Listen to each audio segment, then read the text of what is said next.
आदरणीय वकील साथियों, मेरे प्यारे भाई बहनों, हम सीआरपीसी के चैप्टर्स वाइज लेक्चर तैयार कर रहे हैं। 3 अध्याय के ऊपर जो है हमारे लेक्चर हो चुके हैं। आज चैप्टर 4 के ऊपर जो है सेक्शन 36 से 40 तक की चर्चा करेंगे। इससे पहले कि हम विषय पर आएँ, मैं आपसे प्रार्थना करूंगा कि जिसने चैनल को सब्सक्राइब नहीं किया है वो कर ले, ताकि नोटिफिकेशन उनके पास पहुंच सके। और यदि आपको हमारी बात अच्छी लगे, ठीक समझ में आए तो लाइक करें, अगर अच्छी ना लगे तो डिसलाइक कर दें। डिसलाइक से हमें कम से कम ये पता लगेगा कि हमारी कहाँ कमी रही है, ताकि हम उस कमी को दूर कर सकें।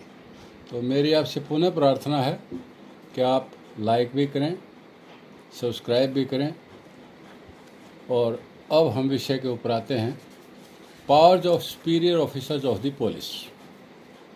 सेक्शन 36 सीआरपीसी के अंदर कहा गया है कि police officer superior in rank to an officer in charge of A police station may exercise the same powers throughout the local area to which they are appointed, as may be exercised by such officer within the limits of his station।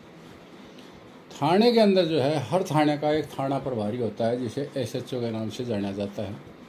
जब SHO थाने के अंदर हाजिर होता है तो जब कोई भी आदमी उसके पास जाता है तो वो उसकी बात सुन करके उस बात के ऊपर एफआईआर दर्ज कर सकता है, कार्रवाई कर सकता है। उसकी अनुपस्थिति में जो भी व्यक्ति थाना के अंदर हाजिर होगा वो एसएचओ होगा। और यदि कोई सुपीरियर ऑफिसर, मान लिया डीएसपी थाने के अंदर आ गया, तो ऑटोमेटिकली ही बिकम्स द एसएचओ। एसपी आ गया, ही becomes the SHO. DIG IG आ गए, दे बिकम द एसएचओ। और इस तरीके से शब्द आया कि police officer superior in rank to an officer in charge of the police station, यानी एसएचओ से सुपीरियर आदमी रैंक में जो भी वहाँ पर हाजिर है उसको वो सारी पावर्स होंगी जो पावर एसएचओ को है। और इसके अंदर any officer in charge of the police station may investigate any cognizance case. ये बात जो है सेक्शन 156 सीआरपीसी के अंदर कही गई है। मैं यहाँ पर यह बात क्यों करना चाहता हूँ, 156 का जिक्र क्यों किया, कि सेक्शन 36 के साथ 156 को पढ़ें। 156 1 और 2 जो है पुलिस के द्वारा की जाने वाली कार्रवाई है, और 156 3 जो है वो कार्रवाई है जब पुलिस वाले कोई कार्रवाई ना करें तो 156 3 में मैजिस्ट्रेट रजिस्ट्रेशन का ऑर्डर कर सकते हैं। अब हम सेक्शन 37 की चर्चा करेंगे कि police went to assist magistrate and police. इस सेक्शन का फर्स्ट ओपनिंग लाइन और first opening word are very much important. वो कहता है कि every person is bound to assist a magistrate और a police officer reasonably demanding his aid, यानी हर व्यक्ति। अब एवरी पर्सन जो है, it has been defined and it has been explained in a case law AIR 1957 supreme court page 857 at page 870, and therein it has been stated that every person comprehends all persons without limitation and irrespective of nationality।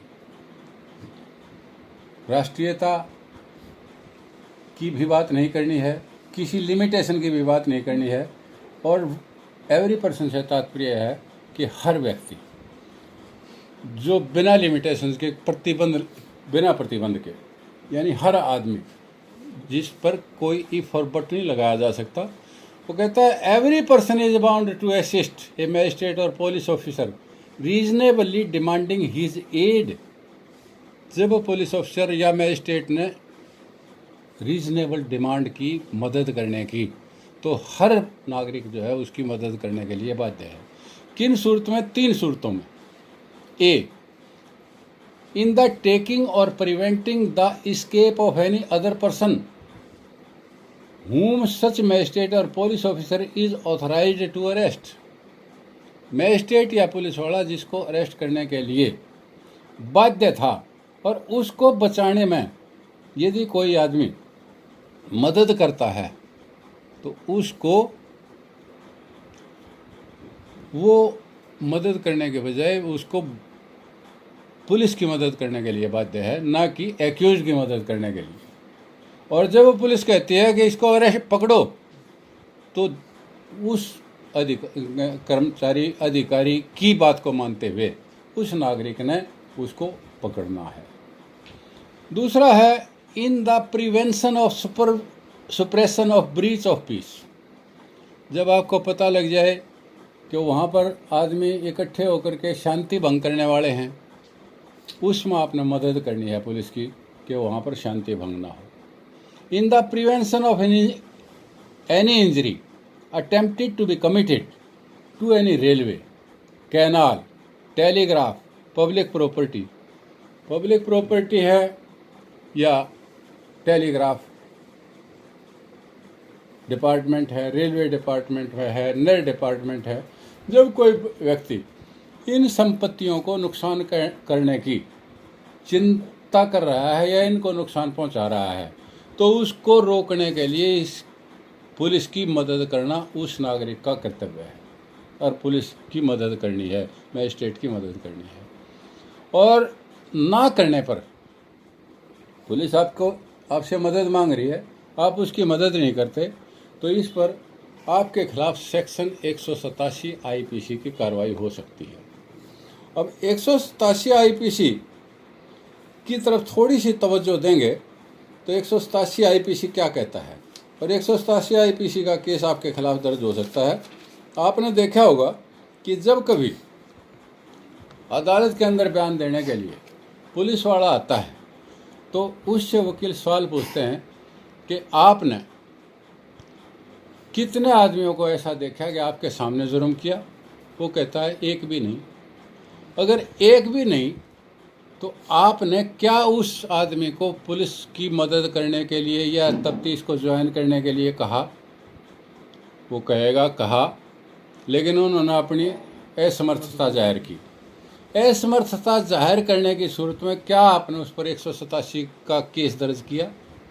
इसके माने जानते बूझते हुए उसने कर्तव्य का पालन police वाले ने नहीं किया। और ये मैं आपको यहाँ बताना चाह रहा हूँ कि उसके खिलाफ 187 सीआरपीसी का आईपीसी के तहत केस दर्ज हो सकता है। सीआरपीसी गलती से निकल गया, आईपीसी समझिए इसको। 187 क्या कहता है? Omission to assist public servant when bound by law to give assistance. तो जहाँ पर वो असिस्टेंस देने के लिए बाध्य था और असिस्टेंस नहीं दी, उस सूरत में 187 का जुर्म उसने किया और पुलिस वाला उसके खिलाफ या मैजिस्ट्रेट उसके खिलाफ 187 का केस दर्ज कर सकता था। अब हम जो है अगला देखेंगे सेक्शन 38। सेक्शन 38 क्या कहता है? Aid to person other than police officer executing warrant. Police officer को छोड़ करके दूसरा व्यक्ति किसी वारंट की तामील कराने के लिए जब वो जा रहा है और वो आदमी उसकी मदद करने से इनकार करता है, जैसे गांव का चौकीदार है, नंबरदार है या दूसरा व्यक्ति है, और उसको आप बचाव कर रहा है, तो ही इज़ कमिटिंग ऑफेंस। वहाँ पर हर आदमी, again I would like to say every person is bound when a warrant is directed to a person other than a police officer, any other person may aid in the execution of such warrant. If the person to whom the warrant is directed to be near at hand and acting in the execution of a warrant, उस warrant की execution करवाने के लिए अदालत की तरफ से local commission भी हो सकता है, किसी व्यक्ति विशेष को भी अधिकृत किया जा सकता है। अदालत ने जिसको भी अधिकृत किया है और जो आदमी उस वारंट को एग्जीक्यूट करने के लिए गया है, उसकी मदद करने के लिए भी हर आदमी बाध्य है। Section 39 public to give information of certain offences. ये इस सेक्शन के अंदर बहुत से सेक्शन बताए गए हैं और उन सेक्शंस के तहत हर पब्लिक आदमी बाध्य है पुलिस को, नियरेस्ट मजिस्ट्रेट को, अगर वो जुर्म वहाँ पर हो रहे हैं तो उनकी सूचना देने के लिए। और कौन कौन से सेक्शन हैं जिनकी सूचना देने के लिए वो बाध्य है, तो सबसे पहले देखेंगे कि जिस आदमी को इस बात का ज्ञान है कि फलां जगह ऐसा ऐसा ऑफेंस होने जा रहा है और वो ऑफेंस पनिशेबल है आईपीसी के प्रोविजंस के तहत, तो उसने उसकी सूचना नियरेस्ट पुलिस स्टेशन और मजिस्ट्रेट को देनी है। अब जैसे पहले सब सेक्शन 1 के अंदर दिया है section 121 to 126 both inclusive and section 130 that is to say offences against the state specified in chapter 6 of the code. 121 क्या है? वेजिंग और अटेम्प्टिंग टू वेज वार और abetting waging of war against the government of India. Bharat सरकार के खिलाफ किसी तरह का षड्यंत्र करना। 121 है क्या है? Conspiratory to commit offences punishable by section 121। 121 में जो बात कही गई है उसको रचने के लिए कोई कूटनीति बनाना, उसकी संरचना करना, 121 121A। तो इसके अंदर कहा है 121 126 122 है collecting arms etcetera with intention of waging war against the government of India. Bharat सरकार के खिलाफ विद्रोह करने के लिए हथियार इकट्ठे करना, दैट इज ऑल्सो ऑफेंस। और किसी को पता लग जाए और उसकी सूचना देना के लिए वो बाध्य है। इसी प्रकार section 123 concealing with intent to facilitate design to wage war. कोई आदमी लड़ाई करने की तैयारी कर रहा है, किसी को पता लग जाए तो उस आदमी ने बताना है। इसी तरीके से 124 सेक्शन है assaulting president, governor etcetera with intent to compel और restrain the exercise of any lawful power. Governor का, राष्ट्रपति का, प्रेसिडेंट का, इस तरह का कोई जलसा हो रहा है और उसके अंदर असल्ट करने के लिए कोई आदमी प्रयत्न करता है या किसी की इंटेंशन है उस फंक्शन में ऐसा करने की, तो उसकी सूचना देना उस आदमी का दायित्व है और कर्तव्य है ये बताना कि such and such person will commit such and such mistake while governor will address the meeting. और ये सूचना ना देने पर भी वो ऑफेंस कमिट कर रहा है। इसी प्रकार से 124 है सेडिटेशन का है कि whoever by words either spoken or written or by signs or by visible representation or otherwise brings or attempts to bring into hatred or contempt or excites or attempts to excite disaffection towards the government established by law in India shall be punished with imprisonment for life to which fine may be added। तो इस प्रकार 124A सेडिटेशन के लिए भी और section 125 waging war against any asiatic power in alliance with government of India और 126 है committing depredation on territories of power at peace with government of India. और सेक्शन 131 की बात इसमें 130 की बात इसमें की गई है। 130 क्या है कि एडिंग एस्केप ऑफ रेस्क्यूइंग और हार्बरिंग सच प्रिजनर, किसी प्रिजनर को बचाना, उसकी मदद करना, ये भी एक ऑफेंस है। और अगर किसी को ये पता लग जाए कि सच एंड सच पर्सन जो है ऐसा कर रहा है, एक जेल से भागा हुआ आदमी है या प्रिजनर है, वो उसकी ये मदद कर रहा है या उसको भगाने में मदद कर रहा है या वो भागे हुए की मदद कर रहा है, तो ये भी ऑफेंस है और इसकी सूचना देना हर भारतीय का दायित्व है। इसी प्रकार सेक्शन 143, 44, 145, 47, 48 दैट इज टू से offenses against the public tranquility specified in chapter 7। 141 क्या है? अनलॉफुल असेंबली है। 144 क्या है? मतलब जहाँ पर दो से 4-5 आदमी इकट्ठे होकर के अनलॉफुल असेंबली करते हैं तो उसकी सूचना देना कि फलां जगह इतने आदमी इकट्ठे होकर के 5 या 5 से अधिक व्यक्ति अनलॉफुल असेंबली करके such and such offence are to be committed by them, तो उसकी सूचना थाने में या मजिस्ट्रेट को देना के लिए हर आदमी बाध्य है। 144 section joining unlawful assembly armed with deadly weapon. अगर कोई हथियारों समेत कोई असेंबली ज्वाइन कर रहा है, वहाँ पर इकट्ठे हो रहे हैं, तो वो बताना भी कि हथियार लेकर के फला जगह आदमी इकट्ठे हो रहे हैं। तो संभावित है कि हथियार लेकर के मीटिंग करना कुछ करने का इरादा है और इसकी सूचना देनी अनिवार्य है। इसी तरीके से section 145 joining or continuing in unlawful assembly knowing it has been commanded to disperse. जब सरकार किसी को डिस्पर्स करना चाहती है मीटिंग को और वहाँ पर हथियारों समेत उसके अंदर हाजिरी देना और उसको कंटिन्यू करना, दिस इज आल्सो ऑफेंस, और इस तरह की बात को की सूचना देना भी अनिवार्य है। तो 147 और 148, 147 है पनिशमेंट फॉर राइटिंग और 148 writing armed with deadly weapons. तो इनकी सूचना देने के लिए पुलिस को या मतलब नज़दीक के मजिस्ट्रेट को हम बाध्य हैं। इसी तरीके से आगे सेक्शन 161 से 165 A both inclusive that is to say offences relating to illegal gratification. रिश्वत मांगना, रिश्वत के लिए के बदले में कोई काम करना, उसका वो करना। तो 161 जो है सेक्शन 161 है कि public servant taking gratification other than legal remuneration in respect only of an official act. किसी कार्य को करने के लिए, ऑफिशियल एक्ट को करने के लिए उसके बदले में अपनी तनख्वाह से अलग पैसा मांगना, इलीगल ग्रेटिफिकेशन, उसको जो है हम रिश्वत कहेंगे, वो मांगना और उसकी सूचना देने के लिए हर आदमी बाध्य है।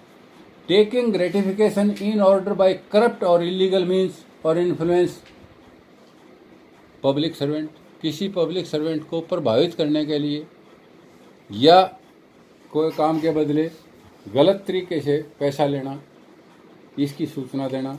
इसी तरीके से 162 के बाद 163 taking gratification for exercise of personal influence with public servant. एक आदमी यूँ कहे कि मेरा भाई आई जी है, मैं कहूँगा SHO ने तुम मन न दे इतने पैसे, तो उसको पर्सनल इन्फ्लुएंस करने के लिए पैसे लेना। 164 punishment for abetment by public servant of offences defined in section 162 और 63। 165 है public servant obtaining valuable things without consideration from person concern in proceeding और business transacted by such public servant. 165 है punishment for abetment of offences defined in section 161 से 165। और इस तरीके से कोई आदमी ऐसा करता है तो उसका ज्ञान है तो वो बाध्य है इसकी सूचना देने के लिए।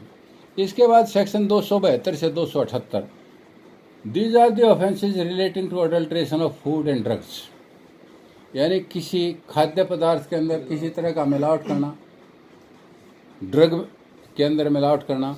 ये 272 से 278। वैसे तो फूड सेफ्टी एक्ट जो है उसके अंदर अलग से भी मतलब अब एक्ट बन चुका है, उसके तहत भी कार्रवाई की जा सकती है। लेकिन IPC के अंदर भी ये प्रोविजंस हैं, IPC के तहत भी मुकदमा उसके खिलाफ दर्ज हो सकता है। और इसकी सूचना देने के लिए भी यदि कोई किसी दवा में या मिलावट करके कोई ड्रग बेच रहा है या कोई खाद्य पदार्थ जो है मतलब उसमें मिलावट करके वो कर रहा है, तो उसकी सूचना देना। जैसे adulteration of food and drink intended for sale, घी है उसमें मिलावट कर रहा है, दूध है उसमें मिलावट कर रहा है। सेल ऑफ नॉक्सिशियस फूड और ड्रिंक, कोई नशा की चीज़ जो है मिला करके कोई चीज़ बेच रहा है, टॉफ़ी में मिला दिया और किसी चीज़ में मिला दिया, चीटिंग करने के लिए वो कर रहे हैं और आपको ये पता लग जाए तो वो सारी चीज़ बतानी है। इसी तरीके से ड्रग के अंदर अडल्ट्रेशन कर देता है, सेल ऑफ अडल्ट्रेटेड ड्रग्स और मिलावट की हुए ड्रग्स को बेचता है, sale of drug as a different drug or preparation, इस तरह की अगर वो चीज़ कर रहा है तो इसकी भी सूचना देने के लिए आप बाध्य हैं। और fouling water of public spring और रिजर्वायर, मतलब पब्लिक सप्रिंग यानी जो फुहारा है उसके अंदर कोई ऐसी दवा मिला दी कि उसकी स्मेल से जो आने जाने वालों को कोई नुकसान हो रहा है, फाउलिंग हो रही है, तो उसकी सूचना देने के लिए भी हम बाध्य हैं। उसके बाद सेक्शन 302, 303 और 304 that is offences affecting life. अगर हमें यह पता लग जाए कि such and such person are intending to kill such and such person, तो we are duty bound to intimate the police और द मैजिस्ट्रेट। उसके बाद सेक्शन 392 से 399 बोथ इंक्लूसिव सेक्शन 402, ये ऑफेंस क्या है कि जब आपको ये पता लग जाए कि फला जगह 4-5 आदमी इकट्ठे होकर के कहीं रॉबरी करने के लिए या डाका डालने के लिए इकट्ठे हुए हैं, तो इन ऑफेंसेस के किए जाने की सूचना होने से पहले पता लगने पर देने के लिए हम बाध्य हैं। इसी प्रकार से section 409 that is to say the offence relating to criminal breach of trust by public servant. एक आदमी बैंक में है, उसके पास कोई चीज़ रख दी कि ये जो है ये चीज़ मैं अपने और रख रहा हूँ, उसके अंदर जो है वो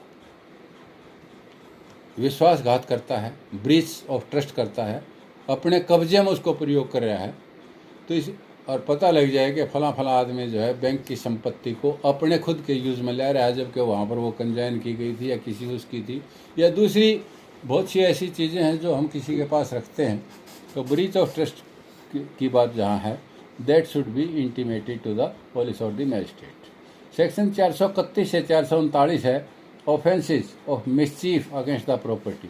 जब किसी जायदाद के खिलाफ कोई आदमी मिसचीफ कमिट करता है तो इसको डिफाइन किया गया है और मतलब इसकी सज़ा दी गई है 431 से 439 में, उसकी भी सूचना हमने देनी है। इसी प्रकार से सेक्शन 449 से 450 these are the offences of house trespass, किसी के घर में बढ़कर चोरी करना या और नुकसान पहुंचाना, these are the offences under section 449 and 450। इसकी भी सूचना हमें पता लगने पर हमने मैजिस्ट्रेट को और उसको देनी है।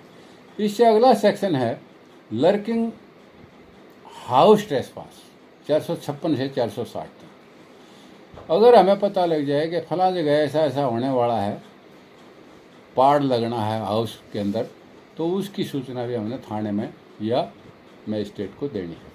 उसके बाद सेक्शन 489 से 489 ई, ये ऑफेंसेस हैं relating to currency notes and bank notes. Currency notes के बारे में अगर कोई आदमी छेड़छाड़ करता है, गलत सिक्का बना रहा है, गलत रुपया बना रहा है, या उन नोटों से छेड़छाड़ करके नकली नोट बना रहा है या और कोई करेंसी के साथ वो कर रहा है, तो that is to be intimated to the police और the magistrate. For the purpose of this section, term offence includes any act committed at any place out of India which would constitute an offence if committed in India। मान लिया कि एक आदमी ये सारे जुर्म भारत से बाहर बैठ करके कर रहा है, he can be tried here in India, deeming it that he has committed all these offences here in India। चाहे उसने बाहर जुर्म किया है, ये माना जाएगा कि उसने हिंदुस्तान में जुर्म किया। उसके बाद सेक्शन 40 है। सेक्शन 40 वैसे तो इम्पोर्टेंट सेक्शन है और आप इसके अंदर देखेंगे कि duty of the officers employed in connection with the affairs of the village to make certain report. यहाँ शब्द है ऑफिसर्स, तो ऑफ विलेज, तो who are the officers of the village. Section 40 का सब सेक्शन 2 जो देखेंगे तो उसके अंदर सब सेक्शन 2 का 1, उसमें कहा विलेज इंक्लूड्स विलेज लैंड्स। यानी हर गांव की हदवस्त होती है। विलेज लैंड्स के माने हदवस्त। तो जो रेवेन्यू रिकॉर्ड में हदवस्त है उसको विलेज कहा गया है, उसे गांव कहा गया है। और उस विलेज के ऑफिसर्स कौन हैं? Who are the officers of the village employed in connection with the affairs of the village means member of the panchayat. यहाँ पर मैं ये भी क्लियर करना चाहूँगा कि पर्सन उठ सकता है कि मेंबर आया, सरपंच का नाम नहीं आया। तो हरियाणा पंचायती राज एक्ट को पढ़ेंगे तो उसके अंदर क्लियर लिखा हुआ है कि the word member is to be read as sarpanch also. और कॉन्स्टिट्यूशन के अंदर भी इसका हवाला आया है, कॉन्स्टिट्यूशन में भी ऐसा कहा गया है।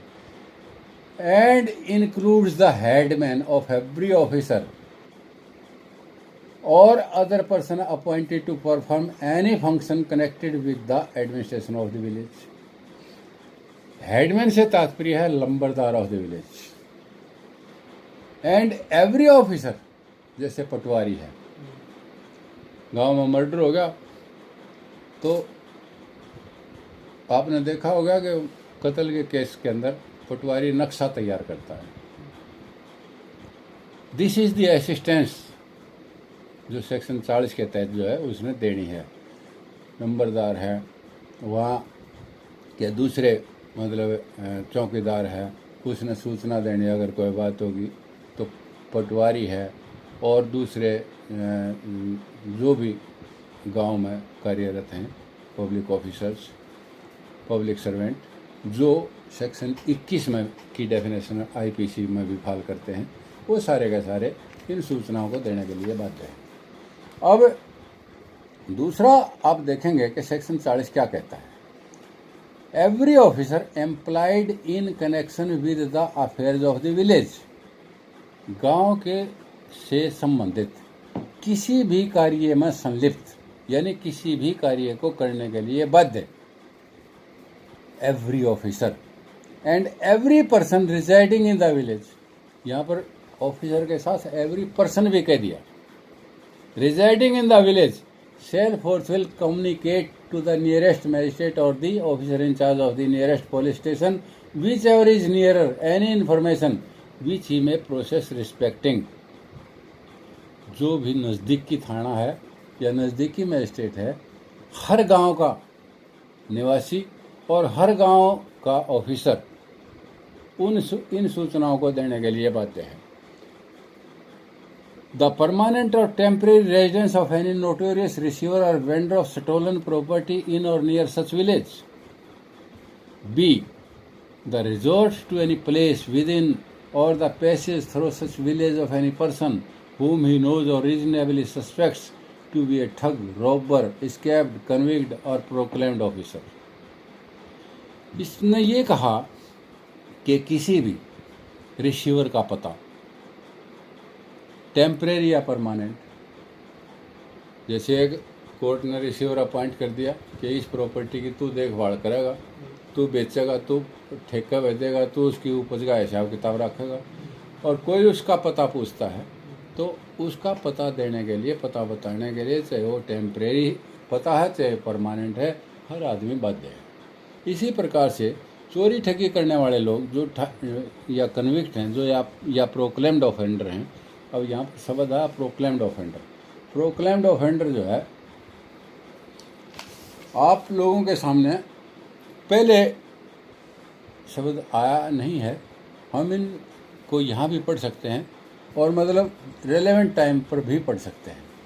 तो प्रोक्लेम्ड ऑफेंडर वो है कि जो वारंट के द्वारा अदालत में वांछित है और ना पेश होने की सूरत में उसके खिलाफ इश्तहारी मुलजिम भी उसको कहते हैं, इश्तहार निकाल करके पेश ना होने की सूरत में उसको प्रोक्लेम्ड ऑफेंडर यानी इश्तहारी मुलजिम जो है डिक्लेयर कर दिया गया। He is called proclaimed offender.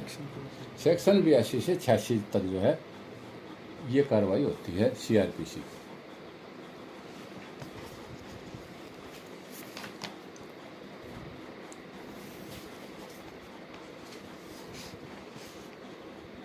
ये प्रोक्लेमेशन एंड अटैचमेंट के सेक्शन हैं, सेक्शन 82 से 86। तो proclamation for person absconding, attachment of the property of a person absconding, ये सारी की सारी कार्रवाई 82-83 के अंदर होती है। और उसके बाद 84 है claims and objections to attachment, जब उसकी प्रॉपर्टी अटैच होती है, किसी ने ऑब्जेक्शन करना है उस अटैचमेंट पर तो वो कर सकता है। Release, sale and restoration of attach property, कि उसकी प्रॉपर्टी कैसे रिलीज होगी, कैसे रेस्टोरेशन होगा। Appeal from order rejecting application for restoration of attach property, ये 82 से 86 तक ये 4 सेक्शंस इसके लिए रेलेवेंट सेक्शन हैं। और इस तरह की सूचना न देने पर आईपीसी के सेक्शन 176 के तहत केस दर्ज हो सकता है। अगला है कमीशन और intention to commit in or near such village any non bailable offence, any offence punishable under section 143, 44, 45, 47, 48, जिसका मैंने पहले भी जिक्र किया है, सेक्शन 39 के अंदर भी, या गांव के नज़दीक कोई ऐसी घटना, एक तो वो जो हो चुकी, एक वो जो होने की संभावना है, उन दोनों की सूचना देने के लिए हर आदमी, हर ऑफिसर बाध्य है। ये सेक्शन 40 के अंदर कहा गया है। तो एक जो है ई है इसका, the commission of or intention to commit at any place out of India near such village any act which if committed in India would be an offence punishable under any of the following sections of the Indian penal code, namely 231 से 238, 302, 304, 382, 392 से 399, 402, 435, 436, 449, 450, 457, 460 और 489, 489 ए, 489 B, 489 सी और 489 D. तो इन offences का होना या होने की संभावना की सूचना देने के लिए हर नागरिक और हर ऑफिसर बाध्य है। तो लॉ एंड ऑर्डर को मेंटेन करने के लिए कोई जुर्म होने की संभावना है तो और हमें पता लग जाता है तो उसकी सूचना देने के लिए हम बाध्य हैं। तो ये सेक्शन 36 से 40 तक हमने चर्चा की। मुझे आशा ही नहीं विश्वास है कि आप लोगों को ये बेनिफिशियल होगा। और अब मेरी आपसे गुजारिश है कि kindly like, share and subscribe and press the bell icon to get notified about my new video and comment. I shall be highly gratified to you for this act in case you do it. In case you do not like, then you can dislike also, so that I may know what is the deficiency or what was the deficiency in my lecture, so that I may improve it in future. With deepest regards, thanks, Ram Phalmore, Advocate, Sonipat.